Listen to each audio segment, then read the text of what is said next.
आज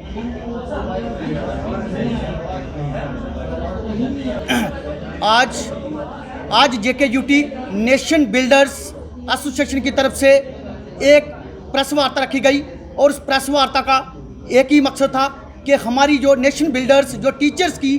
जो एक डिमांड्स है, जो इनके राइट्स हैं, उनको लेकर रखी गई है। और हमारी सीधी सीधी मोदवाना गुजारिश जो है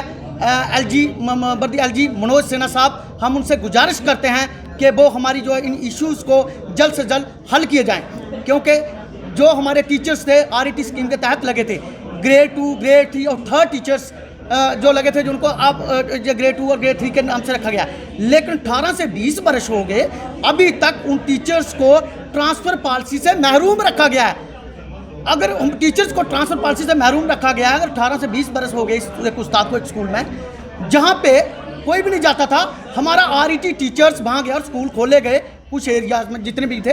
वहाँ पे खोले गए। उसके साथ साथ हमारी जो बहनें हैं, एक डिस्ट्रिक्ट से मैं रहती है, दूसरी डिस्ट्रिक्ट में तो उनकी शादी हुई है, वो बहुत परेशान हैं, ना तो ट्रांसफ़र पॉलिसी, उनकी फैमिली भी परेशान है उनके साथ। लेकिन जब तक उनका एक मनोवैज्ञानिक उनका संतुलन ठीक नहीं होगा, तब तक तो बेहतर से बेहतर शिक्षा कैसी देंगी, क्योंकि हमारी जो फीमेल बहनें 5-5, 6-6 घंटे सफ़र करके फिर स्कूल में पहुंचती हैं, अभी तक वो ट्रांसफ़र पॉलिसी लागू नहीं की गई है। अगर हमारा एक टीचर्स है, उसने बीएड की है, पीएचडी की है, उसके पास काफ़ी एक एमएड की डिग्री है, उसको सिर्फ प्राइमरी स्कूल में रखा गया, उसकी तो ज़रूरत हाई स्कूल में है, जब मिडिल स्कूल में है, कम से कम उसकी तो ट्रांसफ़र होनी चाहिए, लेकिन अभी तक ट्रांसफ़र पॉलिसी नहीं बनाई गई, फ्रेम नहीं हुआ है। तो हमारी सीधी गुजारिश है गवर्नर इंतजामिया से कि ट्रांसफ़र पॉलिसी को फ्रेम किया जाए और जल्द से जल्द लागू किया जाए। एक आर्डर 2014 में एक लागू हुआ था, कैबिनेट डिसीजन था, आर्डर नंबर 469। हमारी गवर्नर इंतजामिया से दरख्वास्त है कि उस आर्डर को भी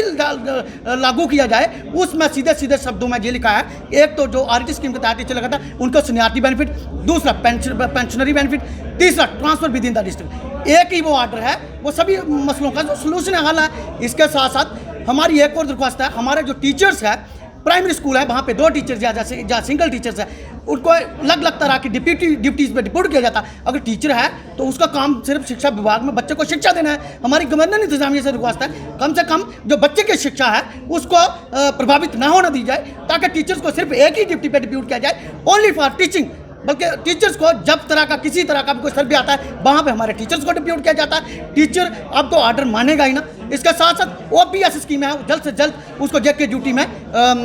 लागू किया जाए और तमाम जो मुलाजमीन हैं अलग अलग डिपार्टमेंट के, अलग अलग महकमा के, उनको इसका बेनिफिट हो, क्योंकि जब बुढ़ापे में जाएंगे तो उनकी जो लाइफ सिक्योर नहीं है, क्योंकि